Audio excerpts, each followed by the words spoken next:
It Works, the famous little red book that makes your dreams come true, by R.H. Jarrett. A concise, definite, resultful plan with rules, explanations, and suggestions for bettering your conditions in life. If you know what you want, you can have it. What is the real secret of obtaining desirable possessions? Are some people born under a lucky star or other charm which enables them to have all that which seems so desirable? And if not, what is the cause of the difference in conditions under which men live? Many years ago, feeling that there must be a logical answer to this question, I decided to find out, if possible, what it was. I found the answer to my own satisfaction, and for years have given the information to others who have used it successfully. From a scientific, psychological, and theological viewpoint. Some of the following statements may be interpreted as incorrect, but nevertheless, the plan has brought the results desired to those who have followed the simple instructions. And it is my sincere belief that I am now presenting it in a way which will bring happiness and possessions to many more. If wishes were horses, beggars would ride, is the attitude taken by the average man and woman in regard to possessions. They are not aware of the power so near that it is overlooked, so simple in operation that it is difficult to conceive, and so sure in results that it is not made use of consciously or recognized as the cause of failure or success. Gee, I wish that were mine, is the outburst of Jimmy, the office boy, as a new red roadster goes by. In Florence, the telephone operator expresses the same thought regarding a ring in the jeweler's window. While poor old Jones, the bookkeeper, during the Sunday stroll replies to his wife, "Yes, dear, it would be nice to have a home like that, but it's out of the question. We will have to continue to rent." Landon, the salesman, protests that he does all the work, gets the short end of the money, and will someday quit his job and find a real one. And President Bondum, in his private sanctorium, voices a bitter tirade against the annual attack of hay fever. At home is much the same. Last evening, Father declared that daughter Mabel was headed straight for disaster. And today, Mother's allowance problem and other trying affairs fade into insignificance as she exclaims, "This is the last straw! Robert's school teacher wants to see me this afternoon. His reports are terrible, I know, but I'm late for bridge now. She'll have to wait until tomorrow." So goes the endless stream of expressions like these from millions of people in all classes who give no thought to what they really want, and who are getting all they are entitled to or expect. If you are one of these millions of thoughtless talkers or wishers and would like decided change from your present condition, you can have it. But first of all, you must know what you want. And this is no easy task. When you can train your objective mind, the mind you use every day, to decide definitely upon the things or conditions you desire, you will have taken your first big step in accomplishing or securing what you know you want. To get what you want is no more mysterious or uncertain than the radio waves all around you. Tune in correctly, and you get a perfect result. But to do this, it is of course necessary to know something of your equipment and have a plan of operation. You have within you a mighty power, anxious and willing to serve you, a power capable of giving you that which you earnestly desire. The power is described by Thomas J. Hudson, PhD, LLD, author of The Law of Psychic Phenomenon, as your subjective mind. Other learned writers use different names and terms, but all agree that this is omnipotent. Therefore, I call this power Emmanuel, God in us. Regardless of the name of this great power or the conscious admission of a God, the power is capable and willing to carry a complete and perfect conclusion every earnest desire of your objective mind. But you must be really earnest about what you want. Occasional wishing or half-hearted wanting does not form a perfect connection or communication with your omnipotent power. You must be in earnest, sincerely and truthfully desiring certain conditions or things, mental, physical, or spiritual. Your objective mind and will are so vacillating that you usually only wish for things. And the wonderful, capable power within you does not function. Most wishes are simply vocal expressions. Jimmy, the office boy, gave no thought of possessing the red roadster. Landon, the salesman, was not thinking of any other job or even thinking at all. President Bondum knew that he had hay fever and was expecting it. Father's business was quite likely successful, and Mother, no doubt, brought home first prize from the bridge party that day.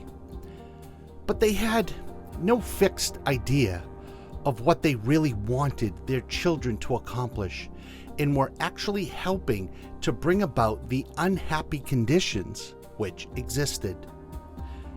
If you are in earnest about changing your present condition, here is a concise, definite, resultful plan with rules, explanations, and suggestions. The plan. Write down on paper, in order of their importance, the things and conditions you really want. Do not be afraid of wanting too much. Go to the limit in writing down your wants.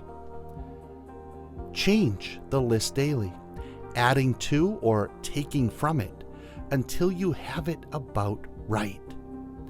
Do not be discouraged on account of changes, as this is natural. There will always be changes and additions with accomplishments and increasing desires. 3 positive rules of accomplishment. Number 1, read the list of what you want 3 times each day, morning, noon, and night. Number 2, think of what you want as often as possible. Number 3, do not talk to anyone about your plan, except the greater power within you, which will unfold to your objective mind, the method of accomplishment. It is obvious that you cannot acquire faith at the start. Some of your desires, from all practical reasoning, may seem positively unattainable, but nevertheless, write them down on your list in their proper place of importance to you. There is no need to analyze how this power within you is going to accomplish your desires. Such a procedure is as unnecessary as trying to figure out why a grain of corn packed in the fertile soil shoots up to a green stalk, blossoms, and produces an ear of corn containing hundreds of grains, each capable of doing what that one grain did. If you will follow this definite plan and carry out these 3 simple rules, the method of accomplishment will unfold quite as mysteriously as the ear of corn appears on the stalk, and in most cases, much sooner than you expect. When new desires, deserving position at or about the top of your list come to you, then you may rest assured that you are progressing correctly. Removing from your list items which at first you thought you wanted is another sure indication of progress. It is natural to be skeptical and have doubts, distrust, and questionings. But when these thoughts arise, get out your list, read it over, or if you have it memorized, talk to your inner self about your desires until the doubts that interfere with your progress are gone. Remember, nothing can prevent your having that which you earnestly desire. Others have these things. Why not you? The omnipotent power within you does not enter into any controversial argument. It is waiting and willing to serve when you are ready. But your objective mind is so susceptible to suggestion that it is almost impossible to make any satisfactory progress when surrounded by skeptics. Therefore, choose your friends carefully and associate with people who now have some of the things you really want. But do not discuss your method of accomplishment with them. Put down on your list of wants such material things as money, home, automobile, or whatever it may be. But do not stop there. Be more definite. If you want an automobile, decide what kind, style, price, color, and all the other details, including when you want it. If you want a home, plan the structure, grounds, and furnishings. Decide on location and cost. If you want money, write down the amount. If you want to break a record in your business, put it down. It may be a sales record. If so, write out the total, the date required, the number of items you must sell to make it. Also, list your prospects and put after each name the sum expected. This may seem very foolish at first, but you can never realize your desires if you do not know positively and in detail what you want and when you want it. If you cannot decide this, you are not in earnest. You must be definite. And when you are, results will be surprising and almost unbelievable. A natural and ancient enemy will no doubt appear when you get your first taste of accomplishment. The enemy is discredit in form of such thoughts as, it can't be possible. It just happened to be. What a remarkable coincidence. When such thoughts occur, give thanks and asserted credit to your omnipotent power for the accomplishment. By doing this, you gain assurance and more accomplishment, and in time, prove to yourself that there is a law which actually works at all times when you are in tune with it. Sincere and earnest thanks cannot be given without gratitude, and it is impossible to be thankful and grateful without being happy.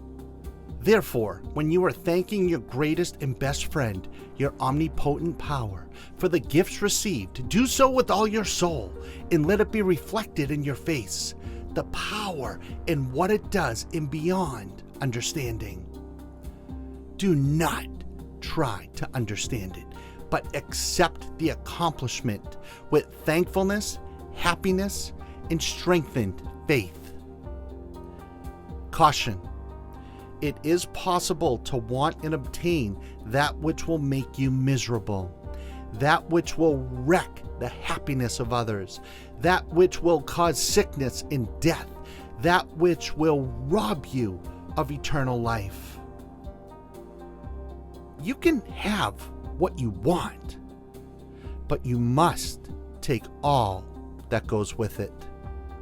So in planning your wants, plan that which you are sure will give to you and your fellow man the greatest good here on earth, thus paving the way to that future hope beyond the pale of human understanding.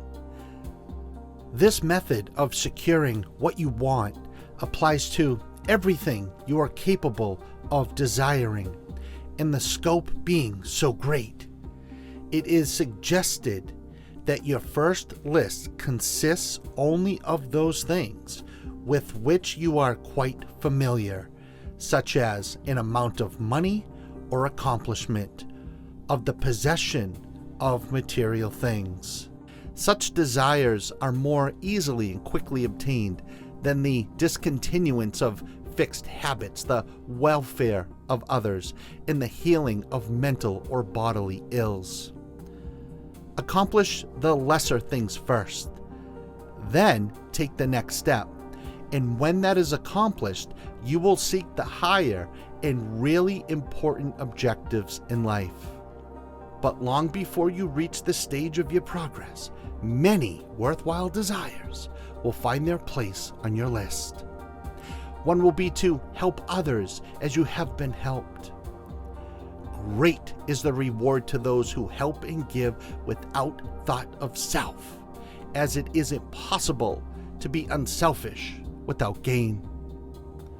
In conclusion, a short while ago, Dr. Emil Koo came to this country and showed thousands of people how to help themselves.